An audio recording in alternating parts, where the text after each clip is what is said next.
Fala pessoal, Rafael da MT Thomson. Cláudio aqui do Instituto de Física da USP. Pessoal, vamos para mais um episódio aqui, mais um vídeo da série Física Experimental aplicada à reparação automotiva. E Cláudio, o que é isso? Isso aqui você comentou agora para mim, é famoso. Sim. Mas vamos entender quais são as experiências que a gente quer demonstrar aqui. Okay. E a gente vai puxando para o nosso setor. Vamos lá. Sim. Bom, a história da eletricidade, ele passou por diversas máquinas eletrostáticas, né? São aquelas máquinas que foram utilizadas para fazer algum show, algum evento, né? Um espetáculo, porque eram geradores de carga eletrostática de baixa corrente, né? Mas com tensões muito altas, né? Alta voltagem. Baixa corrente, mas tensão muito alta. Isso. Então, ele não tinha, por exemplo, energia suficiente para ligar uma lâmpada ou gerar um motor, nada disso, né? Por exemplo, isso aqui é uma máquina chamada Van de Graaff, né? Então, isso aqui tem uma correia... Van de Graaff, que é o sujeito que bolou isso aqui. O carinha lá, o senhor Van de Graaff. Van de Graaff. Tá bom, vamos lá. Então, aqui eu tenho uma correia que fica rodando, né? E em contato com um cilindro que é de plástico, ele vai se eletrizando, tal qual aquele canudinho que nós fizemos naquela primeira aula. Tá bom. E aqui é uma espécie de um capacitor, quer dizer, ele vai acumular mais quantidade de cargas, né? É uma latinha de alumínio, né? Com papel alumínio dentro. Tá bom. Então, conforme ele vai eletrizando, essas cargas vão se acumulando aqui nessa cúpula aqui. Tá? Perfeito. Então, só para ilustrar, estão ouvindo aqui, tá um barulhinho? Pode encostar a mão assim? Pode encostar mais? Você está sentindo um... Sim. Né? Parece o da raquete que mata mosquito? Isso, exatamente. É um campo elétrico que é gerado aqui com baixíssima corrente. Só para você ter uma ideia, o ar ele é um ótimo isolante, né? Mas ele pode virar um condutor, desde que você tenha uma voltagem acima de 30 mil volts por centímetro. Então, pela faísca que a gente vê aqui, olha, tem quase 1 centímetro, até mais. Então, tem mais de 30 mil volts aqui. Ô, louco! Né?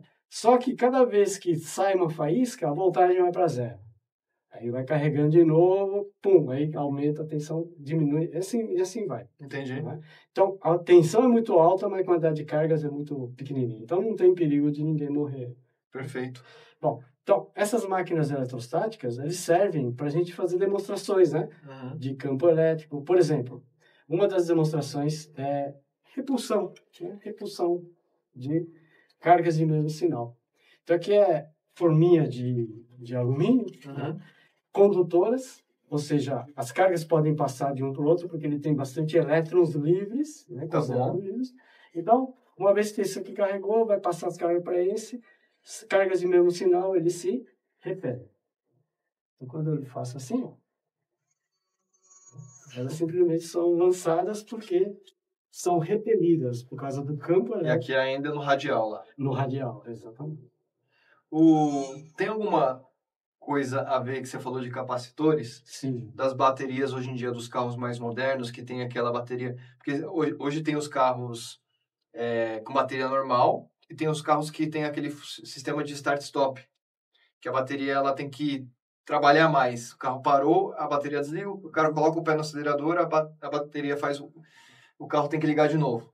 Tem alguma coisa a ver nessa experiência? A gente consegue puxar para alguma Sim. coisa nesse sentido? Não sei exatamente qual é a tecnologia no start-stop, mas uma das maneiras de você auxiliar a bateria é através de capacitores, né? Capacitores são armazenadores de carga e hoje em dia existem os supercapacitores. Eles conseguem armazenar uma quantidade gigante de cargas. Não compete ainda com a bateria, né? Mas ele pode rapidamente auxiliar na arrancada, por exemplo. Entendi. Ou na partida, né? Um sistema a mais para auxiliar nessa parte. Exatamente. Entendi. E aqui é um processo físico, né? Não é um processo químico. Entendi. Como a bateria, não é uma reação química. Né? Entendi. Então aqui, por exemplo, ó, um exemplo de um capacitor. Tá? Aqui é um pote de plástico, tá? Nós chamamos essa parte isolante, aqui é o plástico, de dielétrico, né? Então, dielétrico é a parte isolante. A parte de fora eu coloquei papel alumínio, que é condutora. Tá bom. Tá? E dentro dele também um monte de papel alumínio. Tá? Então, eu tenho 2 condutores, dentro e fora, separados por um dielétrico, que é o plástico. Entendi. E quanto mais fino for esse plástico, maior vai ser a quantidade de carga que você acumula. Tá? E quanto maior a área, quanto maior a superfície, maior também a quantidade de cargas. E aqui uma bola de papel de isopor com papel de alumínio colado, né? Tá ligado aqui nesse fio de cobre.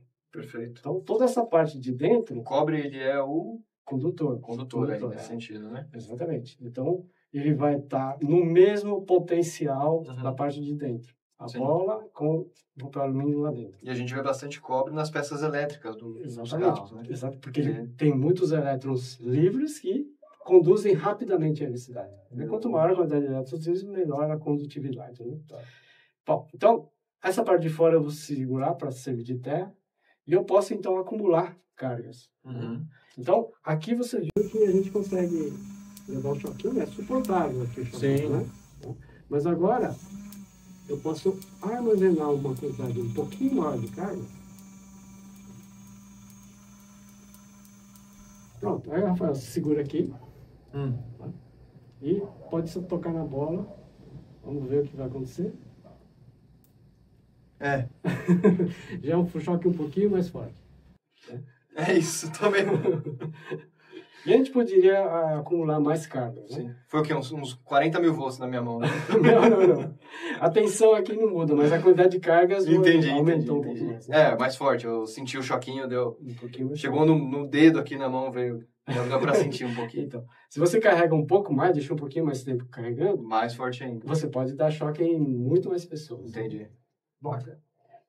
Aqui, um outro efeito interessante, né? Que nós chamamos de gaiola de Faraday. Essa é famosa, né? Essa é famosa. Então, dentro de um carro, o carro sendo de metal, ele forma-se uma gaiola de Faraday. Né? Sim. Isso mostra o seguinte, que o campo elétrico é uma coisa interessante. O campo elétrico, ela existe aqui, radial, tudo, mas dentro de uma gaiola, dentro de um metal, o campo elétrico lá dentro é zero, é nulo. Né?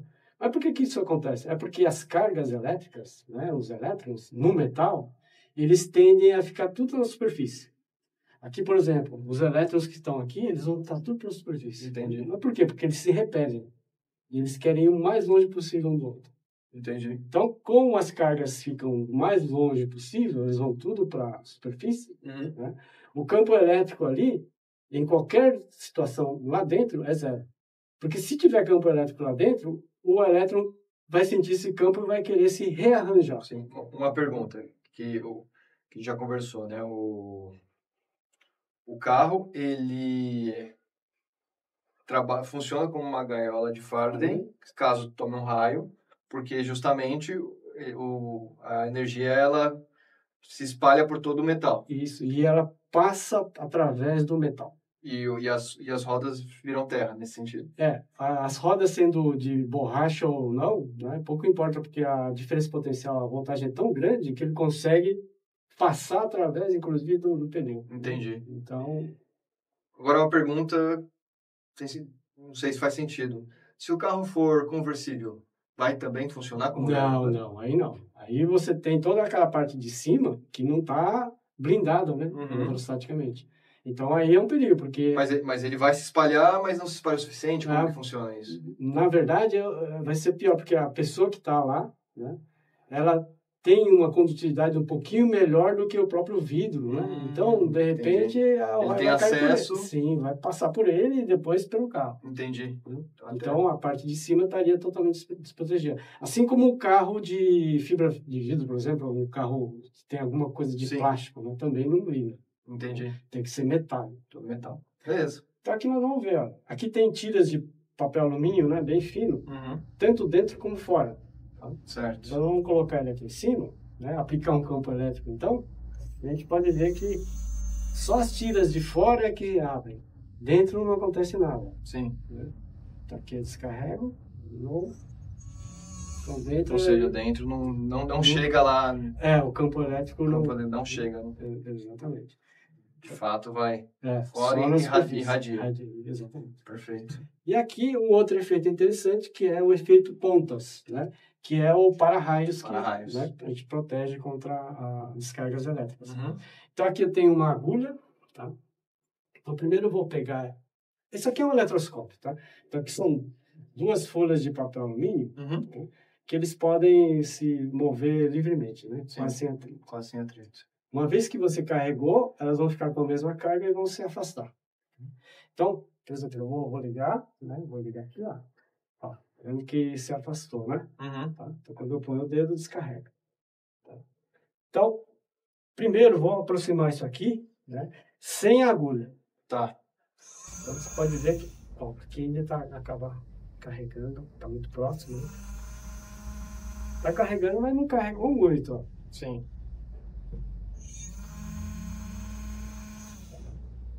Agora, com a ponta, tá? Vou deixar a ponta aqui. Só que essa ponta eu vou deixar um pouquinho mais para trás, né? Para ficar na mesma distância. Tá bom. Então, com a ponta, muito mais. Muito mais. Quer dizer que houve uma descarga através do ar. Né? Então, o ar, nesse caso, virou condutor. Condutor. Por Você quê? falou que o ar é um acidente condutor também. Sim, desde que você ioniza ele. Uma vez que você ionizou, e como é que você ioniza? Através da ponta. E por que a gente não viu cor? Não viu cor porque a quantidade de cargas aqui é muito pequenininha. Não é suficiente para fazer a estação da estação seja muito visível. Entendi. Se fosse aqui um gás rarefeito, que nem aquele plasma, a gente poderia ver isso aí. Conseguiria ver o a fóton se estação, manifestando. Exatamente. Aqui é muito pequeno, né? Entendi. E outra, por que o campo elétrico é muito grande aqui na ponta? Né? A gente chama de efeito pontas. Né? Então, a densidade de cargas, as cargas vão tudo para a superfície, e a densidade de carga, a carga por unidade de área, é muito maior na ponta. Como a área é pequena, a densidade de carga aumenta.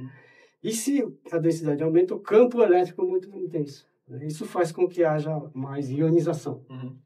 Por isso que a ponta, né, é importante para você carregar. Por isso que o para-raio é ponta, né? Exatamente. Justamente para conseguir fazer esse efeito. Exatamente.